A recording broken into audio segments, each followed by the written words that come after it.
Que le Seigneur vous bénisse. N'oubliez pas que nous sommes pendant la semaine pascale. Ce matin, j'étais en train de faire un raisonnement. Et ce raisonnement m'a conduit à comprendre la croix un peu de manière particulière. Parce que nous avons toujours compris la croix comme étant un motif de fierté, un motif de gloire. Et les gens portent même des croix dans leurs habits. Et on met à l'église des croix. Mais au début, la croix n'était pas vraiment quelque chose de fierté. Au début, la croix, c'était quelque chose de honteux. C'était vraiment une malédiction. J'ai déjà assisté une seule fois dans ma vie à une pendaison. Vous savez, lorsque dans la société, on constate qu'il y a un individu qui ne convient pas à vivre dans la société décide de l'éliminer. Et la société choisit plusieurs manières d'éliminer les personnes qui sont jugées indignes. C'est comme ça que ce jour-là, moi j'avais participé, c'était à la Kenya, là où les gens appellent la commune. Il y a même un marché là-bas aujourd'hui. Beaucoup de gens vont acheter là-bas. Mais on avait pendu quelqu'un là-bas. Nous on était de petits, je devais avoir 10 ans, on était là par curieux. Il y avait beaucoup de gens. On l'a amené avec des tenues tout noires. Et on nous racontait qu'avant de l'amener là-bas, on lui avait demandé qu'est-ce qu'il voulait manger. Il a mangé son meilleur repas. Après là-bas, maintenant on l'a conduit. Et là, on l'a fait monter. Il était ligoté. Il y a des militaires qui l'ont fait monter sur un tonneau. Et puis il y avait une corde attachée à un bois qu'on avait mis expressement pour la circonstance. Et nous étions là en train de regarder. Et puis à un moment donné, on lui donne le micro, il parle un peu pour dire adieu. Et puis on tire les poteaux. La personne fait seulement les jambes comme ça. Pop, pop, et puis c'est fini. La personne n'a plus bougé.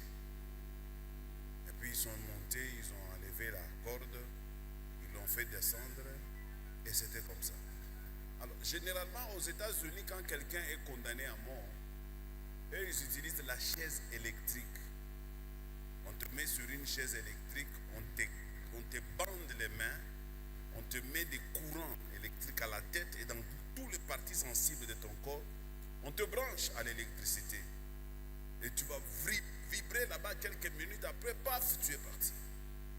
Et généralement, ce qu'ils cherchaient, quand ils veulent éliminer quelqu'un de la société, ils veulent précipiter sa mort. Il faut qu'il meure dans la minute qui suit. Dans l'Empire, avant l'Empire romain chez les Grecs, parce que les Grecs régnaient à un moment donné, eux, ils avaient choisi le système de décapitation. C'est qu'on te met dans quelque part qu'on appelle, quelque chose qu'on appelle, je ne sais plus encore très bien. Donc, c'est du bois où la tête seulement passe de ce côté, tout le corps reste ici. Mais il y a une sorte comme une épée, mais grand. On va lâcher ça par une corde, ça va descendre comme ça. Ça doit se relier. Dès que ça arrive là-bas, ta tête tombe là-bas, on ramasse ta tête, on prend le corps, on te jette. Alors maintenant, les Romains à l'époque de Jésus, ils ont décidé de changer leur méthode de tuer les malfrats, les malfaiteurs. C'est comme ça, eux vont commencer à créer des systèmes de la crucifixion. La crucifixion, c'est un système où l'on mettait un malfaiteur afin qu'il ne meure pas vite, mais qu'il traîne en souffrance pour qu'il sente quand même le paiement de tout ce qu'il a fait de mal. Alors, il y a des gens, à cause de la crucifixion, pouvaient faire 2 à 3 jours à la croix. Les passants étaient là, on l'insultait, et dans le coup, on mettait la raison pour laquelle il était pendu. Et c'était le cas aussi pour Jésus.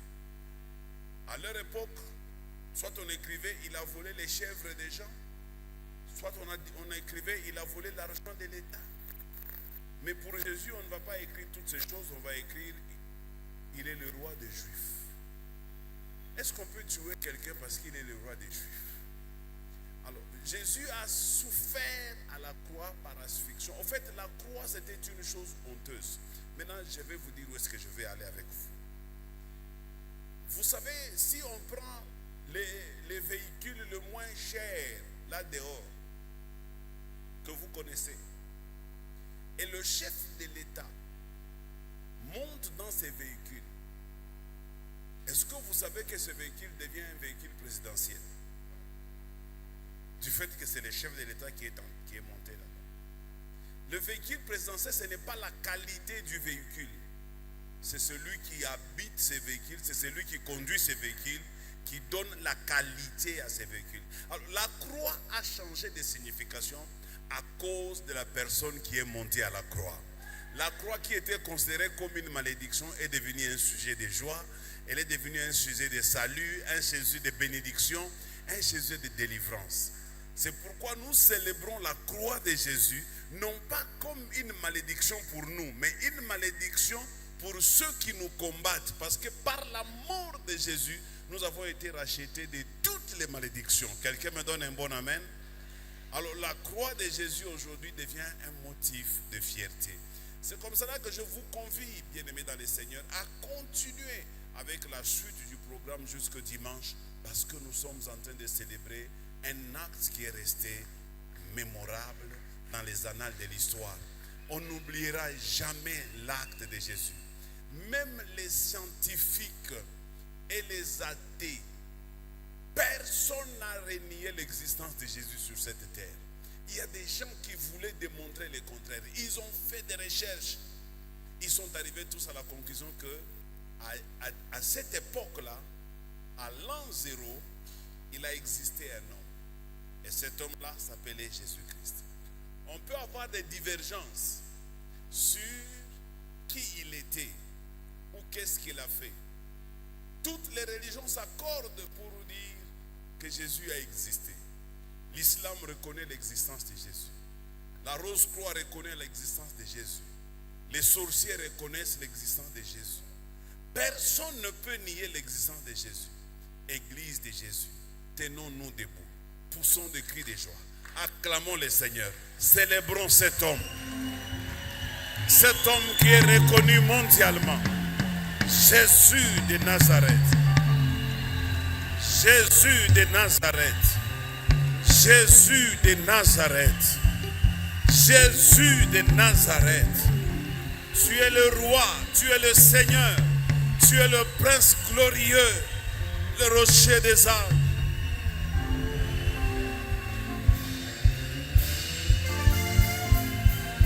Maintenant écoute, assieds-toi.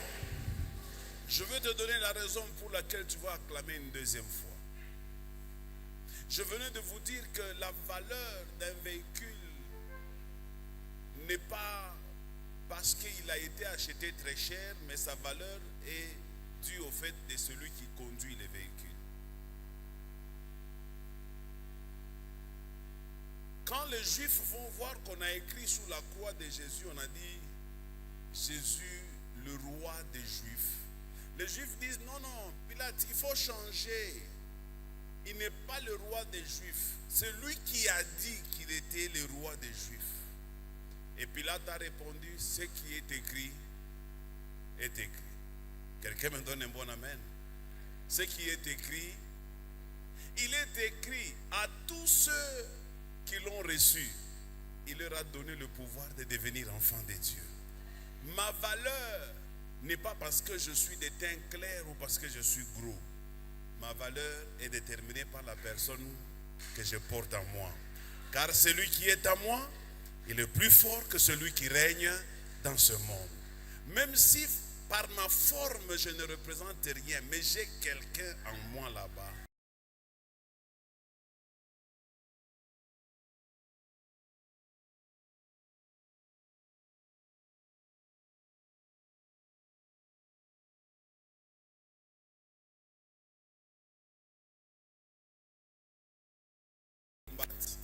Il nous parce que nous sommes avec